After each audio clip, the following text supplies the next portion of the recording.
Good afternoon mga kabengbeng, sa mapagpalang araw po sa ating lahat mga kabengbeng, and happy New Year. Date check tayo, December 30, mag New Year na lang at meron pang humabol. Ayan. Big shoutout sa ating kabengbeng from Candon City, Ilocos Sur na si Sir Dennis Agrisola. Ayan po, Sir Dennis Agrisola, ito na po ang inyong mini Predator PCP upgraded to battle tank mga kabengbeng. So ayan, upgraded to battle tank na po siya, hindi na siya tube tank, and also meron na siyang underrail para malagyan ng mga bipod at saka mga ibang accessories po. So kagandahan po na naka battle tank na upgraded, mas marami pong siyang shot counts, and also mas maraming hangin po yung ating may karga para hindi agad tayo magkakarga ng unit. So ito po ay same lang ang specs ng ating mini Predator.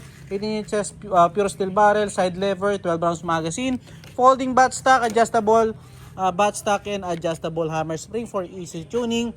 May decacker po yan, di pa na natin ligay mga bengbeng. Ito po yung kanyang decacker, kasama po sa kanyang magazine.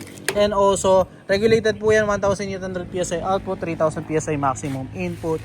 Then, ano pa ba? Yan mga bengbeng, napakaganda. May safety din po yung kanyang trigger. So, ito po itetest natin sa 37 meters mga kabengbeng. So, yan mga bengbeng.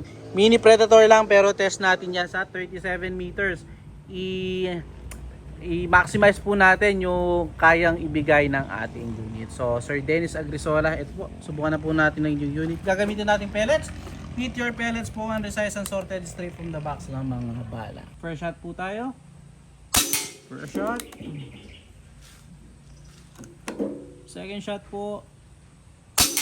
Grabe yung patama na yan mga bengbeng, pellet to pellet po. Pangatlo. Grabe.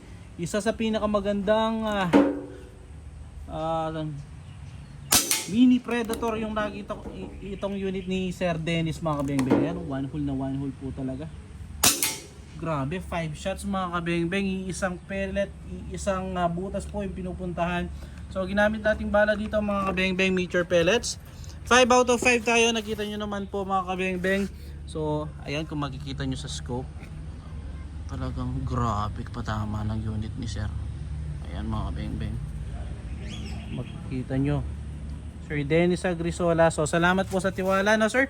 Puntahan po natin ang ating steel plate para makita kung gaano lang kaliit yung ating naging groupings. Again, 37 meters po ang ating range ng ating steel plate from our unit po. Grabe yan mga kabengbeng, solid. Ayan, kung makikita nyo, napaka tight. Iisa talaga yung pinuntahan ng ating pellets, nagkapatong-patong lang, at ayun pa lang po yung ating unit, solid. So sir, salamat po sa tiwala again mga kabengbeng. Peace out po.